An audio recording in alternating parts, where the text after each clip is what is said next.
देखिए, ये उनका पद से चिपक रहने के लिए एक अलग प्रकार से बनाया हुआ खूबसूरत आर्गुमेंट है। देश की राजनीति इस समय कई बड़े संवैधानिक और नैतिक बहसों के दौर से गुजर रही है। 130वें संविधान संशोधन बिल, पूर्व उपराष्ट्रपति जगदीप धनखड़ का अचानक इस्तीफा और विपक्ष के आरोप, इन मुद्दों पर सियासी तापमान लगातार बढ़ रहा है। ऐसे माहौल में केंद्रीय गृह मंत्री अमित शाह ने ANI को दिए विशेष इंटरव्यू में बेबाकी से अपनी बात रखी है। उन्होंने विपक्ष की मंशा पर सवाल उठाते हुए कहा कि लोकतंत्र की गरिमा बनाए रखने के लिए पदों से जुड़ी नैतिकता जरूरी है। शाह ने स्पष्ट किया कि सरकार का मकसद किसी को निशाना बनाना नहीं, बल्कि ऐसी व्यवस्था बनाना है जिसमें जेल में बंद व्यक्ति सत्ता का संचालन न कर सके। ऐसे में अमित शाह ने जेल से सरकार चलाने, धनखड़ के इस्तीफे और विपक्ष के आरोपों पर क्या कुछ कहा, आइए विस्तार से जानते हैं। दरअसल केंद्रीय गृह मंत्री अमित शाह ने ANI को दिए एक विशेष इंटरव्यू में मौजूदा समय के कुछ सबसे अहम राजनीतिक और संवैधानिक मुद्दों पर बेबाक राय रखी है। इस दौरान उन्होंने 130वें संविधान संशोधन विधेयक, पूर्व उपराष्ट्रपति जगदीप धनखड़ के इस्तीफे और विपक्ष के रुख को लेकर तीखे बयान दिए हैं। शाह ने साफ कहा कि सरकार का उद्देश्य लोकतंत्र की गरिमा बनाए रखना है, जबकि विपक्ष ऐसे हालात बनाना चाहता है जहां गिरफ्तारी के बाद भी नेता पद से चिपके रहें। इसके साथ ही अमित शाह ने विपक्ष की आलोचना करते हुए कहा कि जेल से सरकार चलाने पर सख्त बयान। कुछ दल चाहते हैं कि अगर उनके नेता जेल जाएं तो वहीं से शासन करें। उन्होंने तंज कसते हुए कहा कि क्या जेल को CM हाउस या PM हाउस बना दिया जाए? क्या अफसर जेल से आदेश लें? ये लोकतंत्र की गरिमा के खिलाफ है और हम इस सोच को पूरी तरह खारिज करते हैं।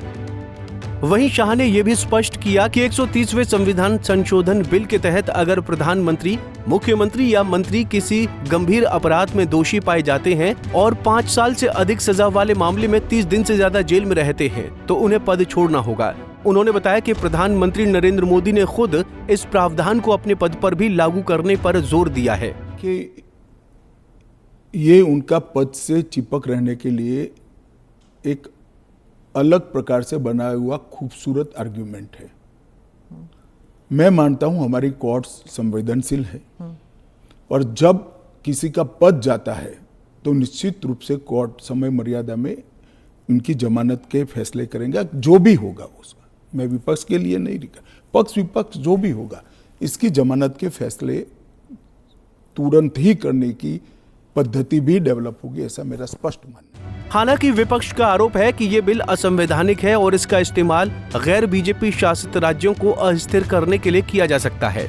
वहीं इस पर शाह ने पलटवार करते पूछा कि क्या देश जेल से चलाया जा सकता है। उन्होंने कहा कि लोकतंत्र में ये परंपरा रही है, आरोप लगने पर नेता पद छोड़ते हैं और निर्दोष साबित होने पर वापस आते हैं। इसके साथ ही शाह ने उदाहरण देते हुए कहा कि अतीत में लाल कृष्ण आडवाणी, मदन लाल खुराना जैसे बड़े नेताओं ने नैतिकता के आधार पर इस्तीफा दिया था। हाल ही में झारखंड के पूर्व CM हेमंत सोरेन ने भी गिरफ्तारी के बाद इस्तीफा दिया, जबकि दिल्ली के CM अरविंद केजरीवाल और तमिलनाडु के कुछ मंत्रियों ने पद नहीं छोड़ा। शाह के अनुसार यही गिरती हुई राजनीतिक नैतिकता का संकेत है, जिसे ठीक करना आवश्यक है। वहीं अमित शाह ने कांग्रेस और इंडिया गठबंधन पर भी हमला बोला। उन्होंने राहुल गांधी की याद दिलाते हुए कहा कि जब मनमोहन सरकार ने लालू यादव को बचाने के लिए एक ऑर्डिनेंस लाया था तो राहुल गांधी ने सार्वजनिक रूप से उसे फाड़ दिया था। शाह ने सवाल उठाया कि तब उन्हें नैतिकता की चिंता थी, तो अब क्यों नहीं? क्या 3 बार चुनाव हारने के बाद नैतिकता खत्म हो गई? जो कांग्रेस पार्टी इसका मुखर कर विरोध कर रही है, वो कांग्रेस पार्टी के एक स्टैंड को ही मैं कह रहा हूं। जब UPA की सरकार थी, श्री मनमोहन सिंह जी इनके प्रधानमंत्री थे और लालू प्रसाद यादव जी इनके मिनिस्टर थे। लालू प्रसाद जी को सजा हो गई। मनमोहन सरकार एक ऑर्डिनेंस लेकर आई कि 2 साल की सजा हो तो भी अपील का स्टेज बाकी है तो उनकी सदस्यता नहीं जाती है। यही मॉरल ग्राउंड था जो आप कोट कर रही हो। तो एक ऑर्डिनेंस लेकर आए कि हम इसको बदल दे रहे हैं। ऑर्डिनेंस से बदलने का कैबिनेट ने प्रस्ताव भी किया। यही श्री राहुल गांधी इसको कंप्लीट नॉनसेंस कहकर सार्वजनिक रूप से प्रेस कॉन्फ्रेंस में फाड़े थे ऑर्डिनेंस को।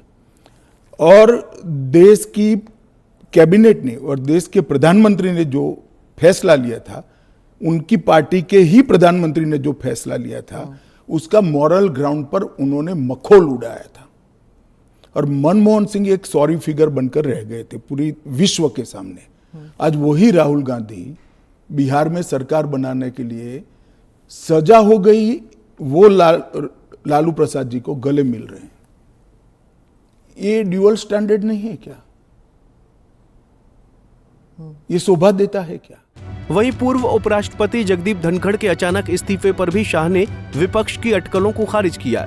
उन्होंने कहा कि धनखड़ ने स्वास्थ्य कारणों से पद छोड़ा है और इसमें किसी राजनीतिक षड्यंत्र की तलाश करना बेवजह है। राष्ट्रपति को लिखे पत्र में भी धनखड़ ने स्पष्ट किया था कि इस्तीफे का कारण उनकी स्वास्थ्य स्थिति है। हालांकि सोशल मीडिया और राजनीतिक गलियारों में इस पर कई तरह की चर्चाएं हो रही थी कि इस्तीफे के पीछे कोई और वजह हो सकती है। ऐसे में इस पर शाह ने कहा कि विपक्ष को बिना सबूत के ऐसे सवाल नहीं उठाने चाहिए। ऐसे में अमित शाह के इन बयानों से साफ है कि केंद्र सरकार 130वें संविधान संशोधन बिल को लेकर पीछे हटने के मूड में नहीं है। वहीं विपक्ष इस बिल को लेकर हमलावर बना हुआ है, जहां आने वाले दिनों में ये मुद्दा संसद और राजनीतिक हलकों में बड़ा विवाद बना रह सकता है। Bureau report, Punjab Kesari TV. हमसे जुड़े रहने के लिए हमारे YouTube चैनल को सब्सक्राइब करें और नई वीडियो की नोटिफिकेशन के लिए बेल आइकॉन को दबाएं।